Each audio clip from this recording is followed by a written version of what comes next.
Chapter 8 रोटी का स्वाद। पुराने समय की बात है। सुंदरखेड़ा नामक गांव में किसी संत का आगमन हुआ। गांव वालों ने संत की खूब सेवा की। संत के आगमन से गांव की खुशहाली में चार चांद लग गए थे। गांव वाले दिन भर खेती व्यापार करते थे और शाम होते होते संत के सान्निध्य में बैठकर सत्संग करते। प्रवचन कीर्तन के उपरांत भी जब लोग संत के पास जमे रहते थे तो अलग अलग विषयों पर चर्चा होने लगती। कोई अपनी समस्या बताता था तो संत धैर्यपूर्वक उसका कष्ट सुनते थे और फिर मुस्कुराते हुए उसे कोई समाधान बता देते थे। एक दिन बाकेलाल नामक एक व्यापारी संत के पास आया और सभा में सबसे पीछे बैठ गया। उसके चेहरे पर कोई गहरा दुख दिखाई देता था।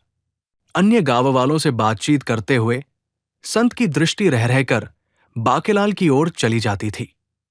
संत ने महसूस किया कि बाकेलाल उस सभा में बैठा अवश्य है, किंतु उसका मन कहीं और ही अटका हुआ है।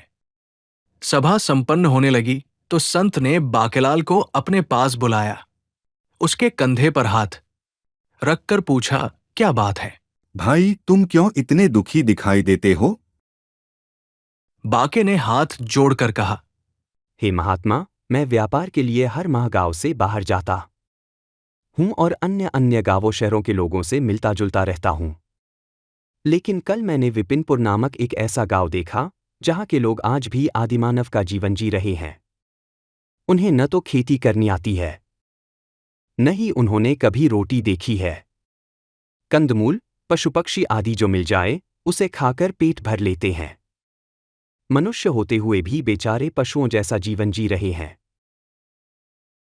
बाकेलाल की बात सुनकर संत को उस गांव के लोगों की चिंता हुई।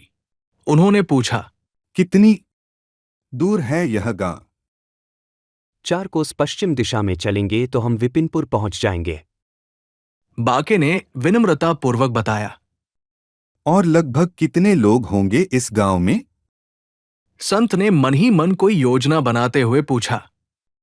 बाकेलाल बोला, जी, सही तो नहीं बता सकता, लेकिन मेरे अनुमान से कोई 200 लोग तो होने ही चाहिए।